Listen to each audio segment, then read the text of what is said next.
Assalamualaikum warahmatullahi wabarakatuh. Alhamdulillahirabbil alamin wassalatu wassalamu ala asyrafil anbiya'i wal mursalin wa ala alihi wasahbihi ajma'in. Alhamdulillah, untuk kali ini dalam siri jawapan-jawapan saya untuk soalan ni, saya lihat ada soalan yang bertanyakan tentang apakah beza di antara sertu dan juga samak, sertu dan juga samak. Jadi kalau kata dah peralatan bekas, mesin yang terkena najis mulazah, iaitu disebut sebagai apa? Disebut sebagai sertu ke disebut sebagai samak? So dalam hal ini, kalau kita lihat sertu ini adalah kalau dalam kamus Dewan edisi keempat disebut sebagai menyucikan mana-mana bahagian yang terkena najis mughlazah, yakni anjing dan juga babi dan juga keturunannya, dengan air yang bercampur dengan tanah. Dengan satu kali air yang bercampur dengan tanah dan 6 kali dengan air mutlak, itu disebut sebagai sertu. Ini disebut sebagai sertu. Jadi sertu ni bolehlah kita sebutkan iaitu kaedah penyucian sesuatu najis mughlazah, ini anjing dan juga babi, termasuklah juga keturunannya, dengan menggunakan 1 kali air tanah dan juga 6 kali air yang bersih. Itu disebut sebagai sertu. Dulu kita sebut sebagai samak. Kalau lihat dalam buku-buku pengajian Islam sebelum ini disebut sebagai samak. Jadi dah diperbetulkan semula. Kalau kita rujuk dalam garis panduan sertu menurut perspektif Islam yang dikeluarkan oleh Majlis Muzakarah Fatwa Kebangsaan, disebut sebagai sertu. Jadi lepas ni kita gunakan, kalau yang terkena najis mughlazah, yang terkena anggota badan kita, yang terkena peralatan sebagainya, kita gunakan istilahnya adalah sertu. Sertu. Baik.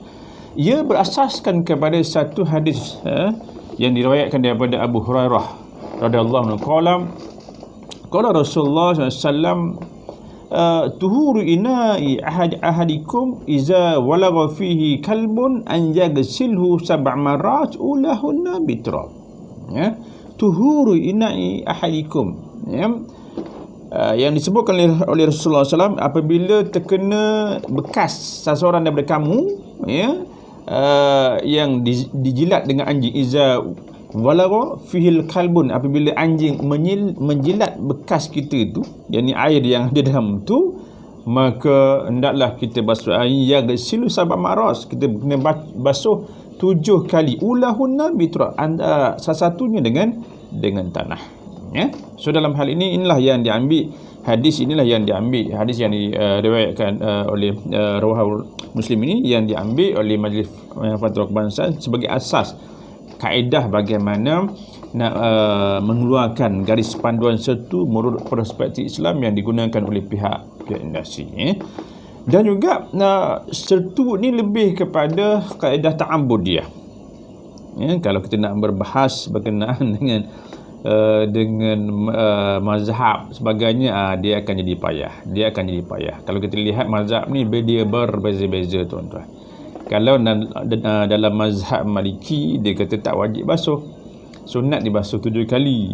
Dalam mazhab Hanafi pula ada yang kata 3 kali, ada yang kata 5 kali, ada yang kata 7 kali. So dalam hal ini saya ambil sebagaimana yang diputuskan oleh Majlis Muzakarah Fatwa Kebangsaan. Lihat kepada garis panduan sertu ini, maka kita wajib basuh berdasarkan kepada mazhab Syafi'i dengan 7 kali, salah satunya dengan air tanah. Sebelum itu kita bersihkan dulu tempat-tempat yang terkena dengan najis ni.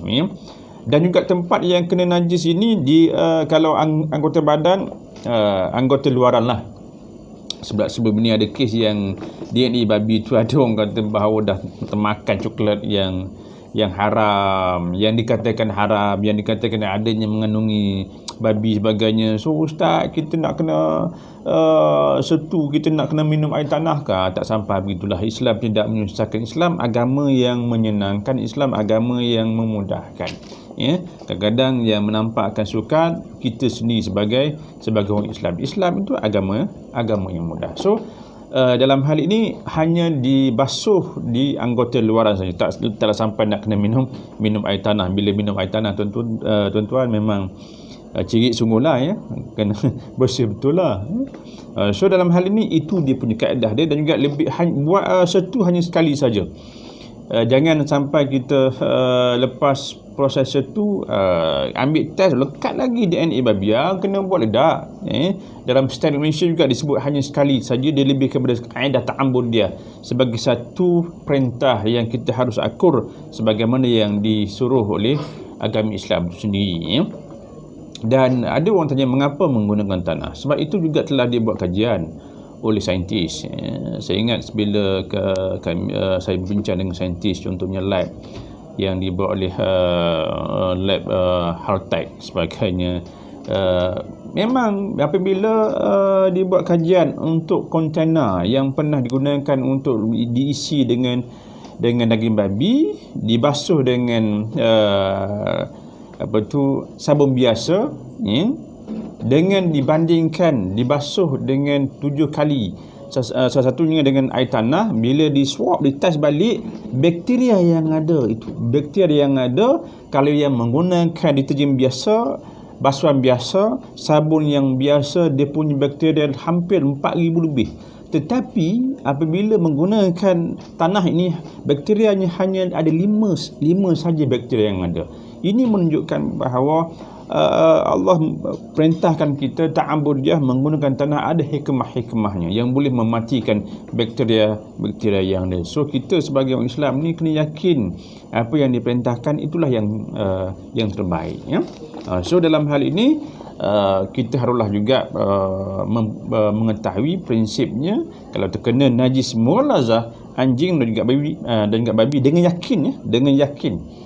Kalau kata agak-agak kena ke tak kena atau tak, Islam ini terdiri dengan keyakinan. Bila yakin, dia akan menjauhkan perkara-perkara yang syak. Al-yakin la yuzal bisyak, dengan keyakinan yang ada ni akan menjauhkan apa jua pun yang syak ya. Kena ya, betul-betul yakin. Maka kalau betul-betul yakin, maka ambillah sekarang ni dah ada sabun sertu sebagainya, sabun tahara yang mengandungi lebih kandungan tanah clay yang ada, maka bolehlah dibuat proses sertu. Sebab itulah kalau kita ke luar negara, berada di sebuah negara bukan Islam sebagainya, kena ada jugalah spare juga sabun tahara, sabun sertu sebagainya. Kalau kata kita pergi tempat-tempat yang rasa was-was sebagainya, dapur ke sebagainya, ambil sabun ni, basuh mudah. Dia tidak semestinya air itu tanah. Ada yang kata tanah kena ambil 7 lapisan. Dah kita ambil air itu, ambil tanah campurkan dengan air sikit, nampak perbezaan di antara air yang biasa, air yang mengandungi tanah, itu pun juga sudah mencukupi, sudah memadai. Itulah mudahnya Islam. Tapi kalau kita tak belajar, dia akan jadi payah. Kena belajar kaedah. Sebab tu hari ni sertu telah diinovasikan, telah diteknologikan, telah dijadikan sebagai satu bisnes pula ya. Kalau kita lihat orang buat sertu kapal, macam juga kapal yang kita pelayaran Islamik, dia buat proses sertu yang atas kapal, sertu yang di pelantar sebagainya, dia buat proses sertu. Jadi nak buat proses sertu juga kena belajar ya. Contohnya sertu untuk dalam mesin-mesin yang tak boleh kena air, contohnya mesin yang dalam pharmaceutical, ubat-ubat yang tak boleh kena air, bagaimana? Ini juga dia kena belajar bagaimana kaedah. Ada yang lap biasa, ada yang hanya menggunakan angin saja. Semuanya itu kena belajar, tuan-tuan, kena belajar. Jadi taklah sampai orang yang kita duduk faham selama ni, bila kena je najis mughalazah, ambil air basuh. Sebab tu bila kes yang pernah berlaku, bila kita tak faham, mesin yang berharga 10 juta sebagainya, jadi kita tak faham, bila air yang kena basuh dengan air tanah, ambil air campur, simbah ke atas mesin yang harga 10 juta, maka rosak mesin tu. Maka orang bukan Islam melihat ini ke Islam sukar. Sedangkan Islam itu agama yang mudah. So kita nak kena belajar. Kita nak kena belajar kaedahnya. Jadi kalau nak tahu tu kena datang kursus lah. Kena datang kursus. Oleh kerana itu dalam hal ini itu baru disebut sebagai sertu. Untuk samak saya akan terangkan pada siri-siri yang akan datang insya-Allah. Jadi kalau nak tahu boleh lihat dalam channel Ustaz Amir Halal, juga like lah, subscribe lah, mudah-mudahan dia memberikan manfaat kepada orang-orang lain insya-Allah. Jadi ada manfaatnya insya-Allah. Jadi sekian, assalamualaikum warahmatullahi wabarakatuh.